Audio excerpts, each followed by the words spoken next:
The mountains were taller, the deserts were harsher, the snows were deeper. The history of the West is a creation story. It's a creation of what we think of as modern America. That is a scene from Kevin Costner's The West, which premiered on Memorial Day with 2 episodes. It's an 8-part docuseries that gives viewers a fresh look at the history of the American West by delving into the struggle for land and how it still shapes the America we know today. The series is also executive produced by presidential historian, Pulitzer Prize-winning, and New York Times best-selling author Doris Kearns Goodwin, who has ties to Massachusetts. WBZ's Paula Ebben spoke with Goodwin ahead of the premiere to learn more about the series and the goal behind it. So The West premieres the docuseries on Memorial Day on the History Channel, and you got to work on this with Kevin Costner, which I heard you say between the two of you, your love of history and your love of baseball, you're the perfect pair. We had a wonderful time working on it together. I bet. You know, when people think about the West, I think in history classes in schools, we tend to focus so much on the Revolutionary period, War of 1812, and then you kind of skip right to the Civil War. And then after the Civil War, teachers tend to speed up to World War I. So are these big gaps in our education as Americans about what was going on in the West? What is your goal to get across to viewers with this series? You know, it's a really wonderful question because I think the formation of America in so many ways, the America we know, is the history of the West. When you take it from that Revolutionary War, we then got a series of land grabs from the East Coast to the Mississippi, and then the Louisiana Purchase doubles our territories, an incredible thing that Jefferson does. And then you get more land toward the Rocky Mountains. And then there's the Mexican-American War that brings you even more land, that brings you into the Civil War in many ways, the fight over whether those states should become free states or they should become slave states. And then finally there's Texas, and then you get to California. And the whole drive west is a story of settlers who came here from Europe to America looking for a better land. They go further west when that land is filled up. And then they get to the Mississippi, then they go to the Rocky Mountains, and they finally get to California. And there's all this conflict between the settlers, the Native American tribes, missionaries who are coming, soldiers who are coming. And it's an extraordinarily dramatic story, and one that I think a lot of people don't know in terms of the individual stories of all the people that went and came into conflict.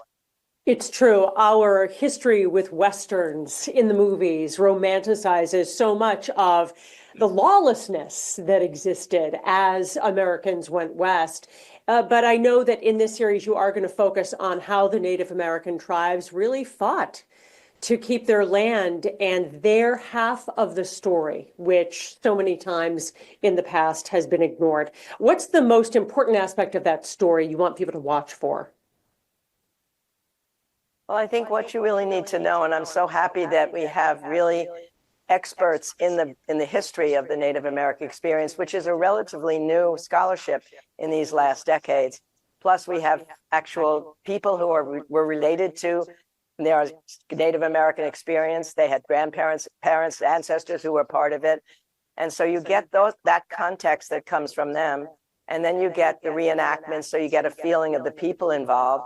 And then you get the cinematography, which is extraordinary, of the West, and you get pictures and maps. You watch America growing. That's why I think documentaries are such a rich form, because they hit our senses in so many ways, between the music and the images, the cinematography, and then the stories that are told. In the end, it's always the stories that matter. Of course. You know, you always have managed as a historian to, whether it was, writing about FDR and, the war effort on the home front, or the Fitzgeralds and the Kennedys, you typically reveal something other historians haven't seen about personal relationships, Lincoln and his cabinet. If you had to put your finger on one aspect of America's drive west that Americans haven't appreciated before, what do you think it is?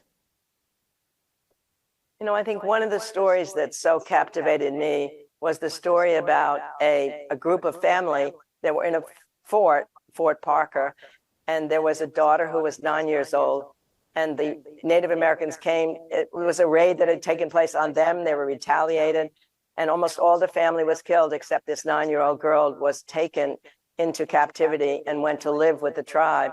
She lived there until she was 33 years old. She got married to the chief. She had 3 children. This was her world, her life. And then one member of the family still wanted to find her back, and they came and saw her blue eyes. They brought her back away from the tribe. And there was a sadness in her. Her daughter died, and she really died, I think, sadly, waiting to go back to that other world. Meanwhile, her son becomes the chief of the tribe, and he eventually becomes an entrepreneur. He's on a reservation, becomes friendly with Teddy Roosevelt. So the stories are great like that. I love finding those stories. They're epic. It sounds a lot like the character that Kevin Costner had in Dances with Wolves, the young woman who was with that tribe. Well, Doris Kearns Goodwin, I'm sure this is going to be riveting and a must-watch beginning on Memorial Day. Kevin Costner's The West, and I'm sure your contributions are going to be so fascinating to listen to. Doris, thank you so much, and great to see you again. Oh, thank you. I'm so glad to be with you again.